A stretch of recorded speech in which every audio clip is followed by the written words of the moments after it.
Right. Good morning. Yes. And first, I'd like to thank Alan for inviting me. Kinulit-kulit niya ako. He actually asked me several times to attend, and I've worked with him for a long time. I don't want to say how long that we have been working together, because that will age us. But yeah, so I'm happy to see him again, and this time we're wearing different hats. Okay. Right. So I've been asked to. I think I followed the correct presentation because it was on Boracay. So now my presentation is on the role of the private sector in conservation of resources. So perhaps some of the next steps might also be gleaned from this presentation. But before I start, I would like to show some videos.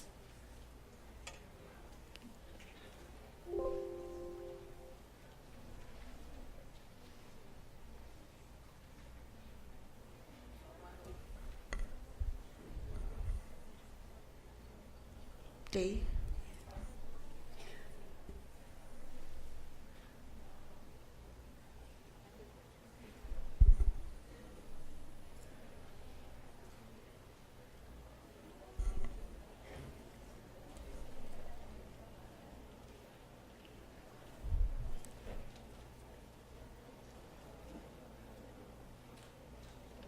Sa mga corals na ninito. Ay, sayang Nikita.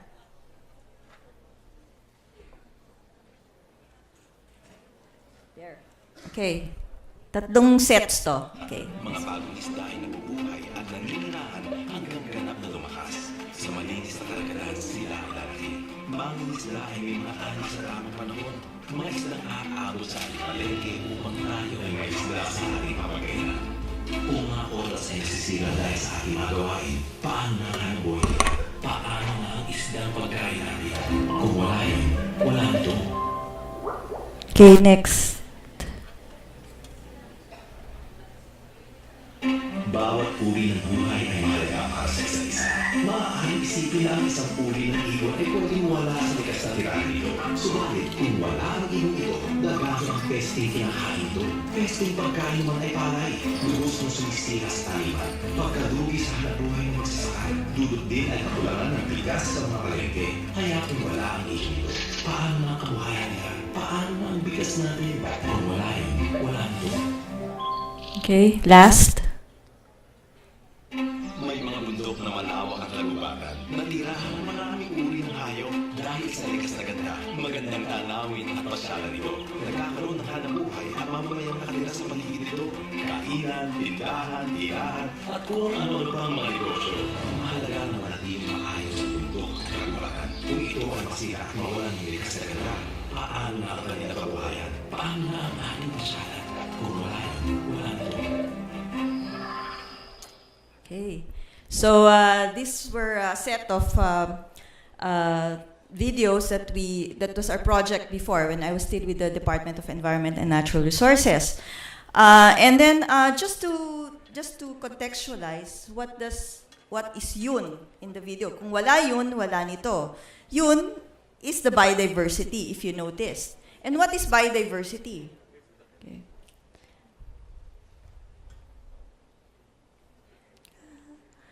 Ito, this is the technical definition of biodiversity. The variability among living organisms, in short, the diversity of species, ecosystems, and even genetic resources are part of our biodiversity. Okay. So kung wala yun, if there's no biodiversity, wala nito. Okay. The others that you've seen, food, the last video showed tourism will be affected. So the diversity includes species, between species, and of ecosystems. So this is the technical definition under the Convention on Biological Diversity. Okay. Okay, so why is it important? So I've a lot of examples from the Philippines, although I'm from the ASEAN Center for Biodiversity now. I used to be with the Environment Department of the Philippines, so bear with me. I'll be providing more examples from the Philippines. Okay, so why is it important for the Philippines? 59% of mammals that are found in the Philippines are found here, nowhere else in the world. 45% of our birds are unique. 77% of reptiles are found here in the Philippines, nowhere else in the world, including the crocodilus mindorensis. Okay. Birds include the Philippine eagle. And 81% of amphibians. We're the amphibian heaven. You know, we have a lot of frogs that are found in our islands. And 60% of our plants are found only in the Philippines, nowhere else in the world. The photo, in fact, if you see, that's a rafflesia. For those of you who are familiar, this rafflesia is actually the icon of Sabah. But in fact, in Sabah, you only can find 6 to 7 species of rafflesia. In the Philippines, we have 12 species of rafflesia. And as I speak, more species are still being discovered. As of 1987, 120 species more of animals have been found in the Philippines, have been discovered, and 170 species of plants. Okay. Our ecosystems are also rich. We have 12 forest formations. So when I say forest formations, we don't only have the, commonly your idea of forest is just the dipterocarp forest where you have the hardwood, large forest like in Sierra Madre. But there are unique forests in Boracay, for example. There's a limestone forest. So that's another type of forest. Different species of plants grow in different types of forest. And our marine areas are also rich, okay? So this is why it's important. We're a magnet for ecotourism because of this special biodiversity that we have. Okay, 5 out of the 7 turtles are found in the Philippines. Okay. They nest in our areas. The pawikan, marine turtle. Okay. So the point is, this biodiversity have not been thoroughly taken into account when we plan our tourism activities. And for a country such as the Philippines, where our main tourism attraction is our natural resources, I'm wondering why it hasn't been taken into account that much, no? And so we are now working on mainstreaming biodiversity into different industries, into the development sector. This is one of the thrusts now of our agency, the ASEAN Center for Biodiversity. So the videos that you found that I showed you earlier, kung wala yan, wala yun, wala nito, the technical interpretation of that is mainstreaming biodiversity. It is to internalize the goals of biodiversity conservation and sustainable use of biological diversity. This is the definition adopted as of now by our sector. This is a definition of the Global Environment Facility. Okay. But before we are able to appreciate or we are able to mainstream biodiversity, the first step is to build a good business case. Okay. Taking into account biodiversity in your project or business planning and implementation must make good business sense. Right. And of course, as we are talking about different industries, different sectors in development, but especially why tourism? We want to focus on the tourism industry. There are several reasons. No? As mentioned earlier by Vice President Inigo, tourism is one of the world's fastest growing industries. Okay. But it's also a source of increasing stress on fragile ecosystems. The Philippines, I mentioned, we have fragile ecosystems, several ecosystems, and it's the same areas where we want, these are the same areas that we want to promote tourism. Environmental impacts are immense. Okay. and concentrates on vulnerable and fragile and cultural areas, important environment areas. So it's the same areas. We are actually, if you map out our protected areas and our tourism development areas, you will see that more than 200 of the tourism development areas are also our protected areas. So the challenge is to ensure that tourism is developed in harmony with environmental considerations. So this is a challenge that is posed to the private sector, okay, and to all of us, the market. Okay, so according to a common friend of mine and Alan, who is now based in Australia, she has a Philippine tourism book. She said, this is Dr. Sinha, tourism is a potential tool for improving people's standard of living through better infrastructure development, increased employment, additional household income, tax revenue, and benefits of tourism can be made permanent. Okay, so it just says that we all know what the benefits of tourism is, but we want to make it more sustainable. We want to make it more permanent. You know, if you talk about sustainability, then we need to develop strategies that are consistent with the sustainable tourism and biodiversity conservation. Okay. So in other words, tourism and biodiversity should be mutually supportive, especially, as I mentioned, because of our situation. You know, most of our tourism areas are nature areas as well. Okay. The ASEAN Center for Biodiversity recently conducted a workshop last year, among the ASEAN member states. And these are some of the outcomes of that tourism workshop.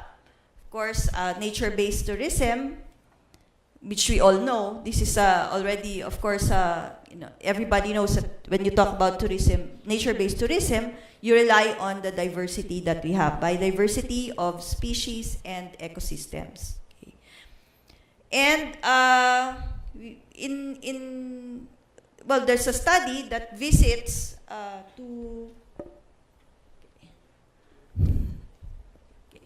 Visits to our natural areas are estimated to account for 50% of all leisure travels. But for the ASEAN, it should be more. It's not just 50%. It could be more than that, because we are, as I mentioned, our attractions are mostly nature-based. And there are pathways for ensuring the long-term sustainability of tourism while ensuring that it positively contributes to biodiversity, or at least not affect it negatively. Okay. And we don't want to be prescriptive as well, because there is no single approach to mainstreaming biodiversity considerations. It will depend on the area where you want to develop your tourism activity, and then you need to implement responsible business practices and encourage the adoption of practices for sustainable green and blue infrastructure. So this was a result of the workshop. So at the ASEAN level, we are in mostly the same situation. Okay, this just shows the trend in ASEAN. So we are increasing, although there are a bit of fluctuations, the trend is still increasing for travelers, within ASEAN. Okay, so there are guidelines on biodiversity in tourism development that was developed, and in 2014, at the Conference of the Parties of the Convention on Biological Diversity, it also provided some recommendations for businesses to analyze the impact of biodiversity of business decisions, reporting framework considerations, and enhance the capacity of senior level of management and line staff, and integrate biodiversity considerations into procurement policies. So these were recommendations from the conference. Now, for us to be able to build a good case, so I go back to my slide, build a good case for that biodiversity is good for business. First, we need to know what we have. We talked about research earlier. Some of the researches that we must invest in at the outset are what we have in our ecotourism areas. So we need to baseline. Know what species are in the area.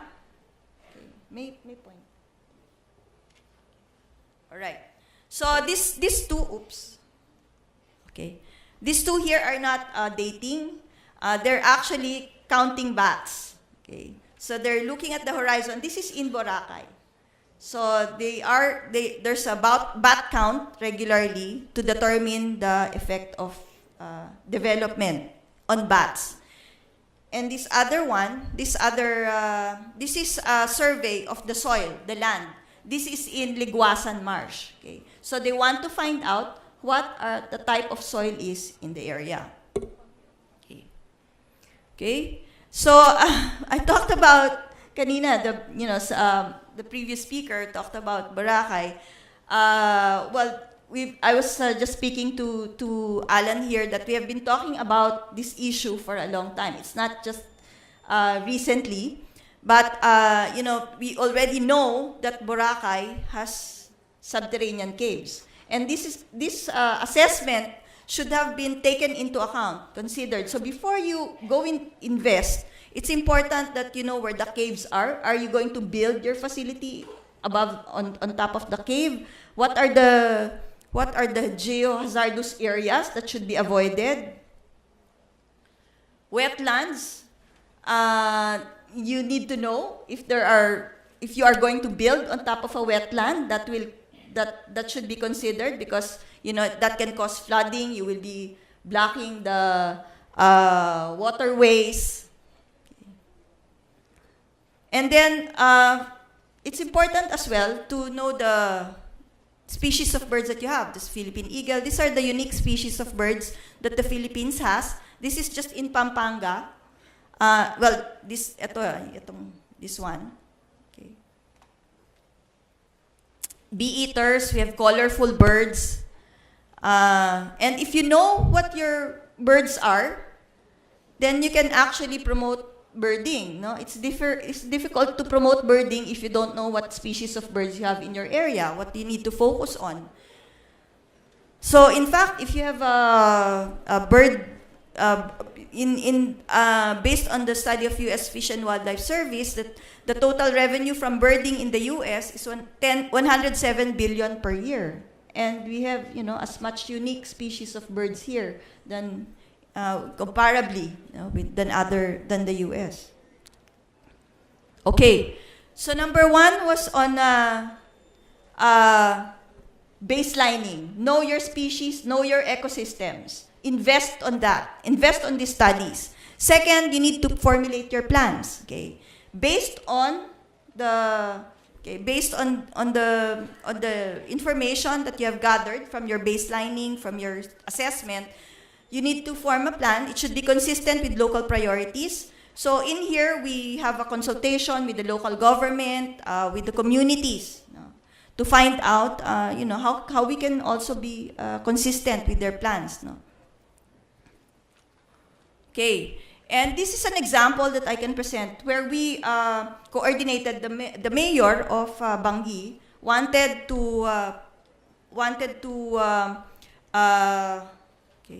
wanted to develop this small patch of forest on top of a hill in the middle of the municipality in Bangi.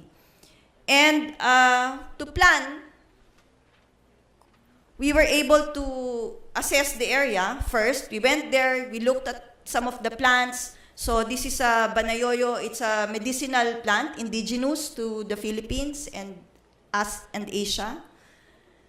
This is a native fern. It's a Philippine fern.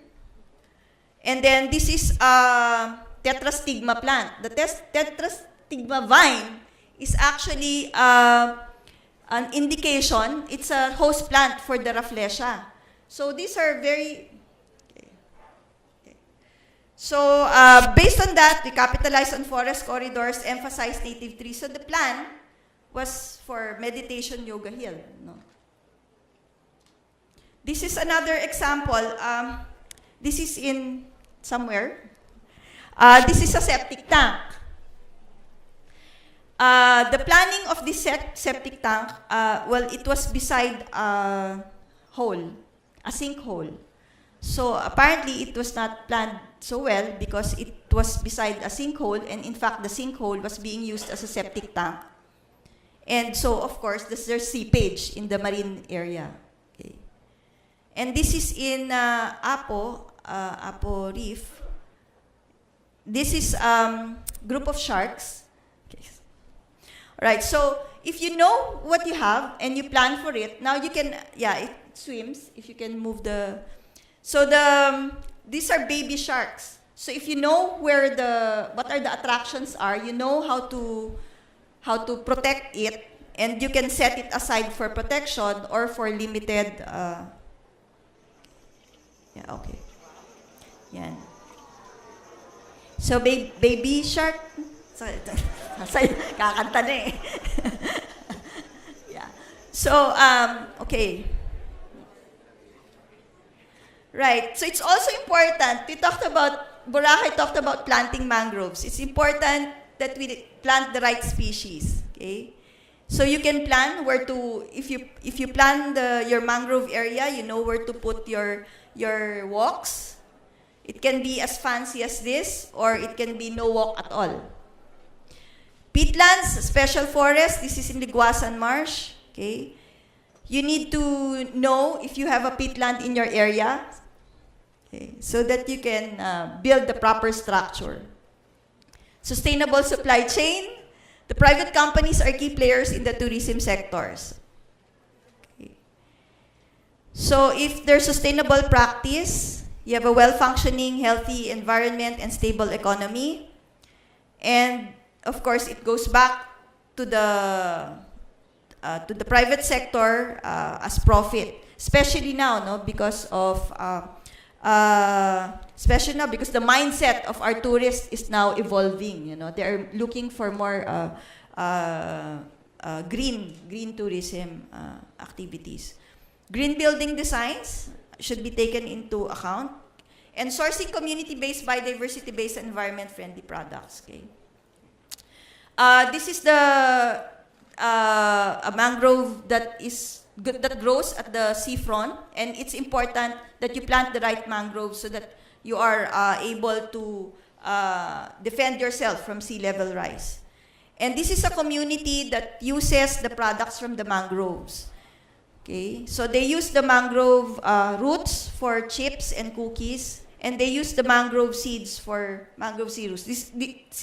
This is in Bali, no? So if you patronize these kinds of products, you encourage the communities to protect the mangroves as well. So that means you don't have to spend a lot for planting the mangroves, because you're partnering with the communities who are already protecting the mangroves, but you support this kind of activities. And then, of course, capacity building and communication. The ASEAN supports such activities, and we can partner with the private sector as well. Initially, we are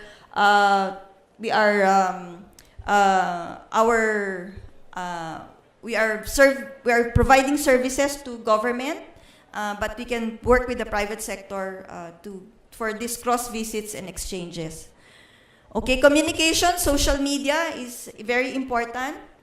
Okay, this is a project site, Project Alagalaan, and it's like a barometer for us to see what is the pulse of the tourist. No? Okay, so it reports irresponsible travel and unsustainable tourism. So, okay, and there's one example is actually their call for tour operators and guides as are pivotal to sustainable tourism. So clearly, there's a link. Share best practices through formal and informal fora. Communicate sustainability expectations. Okay, so no feeding of marine turtles. No, this is sorry. Okay, yeah.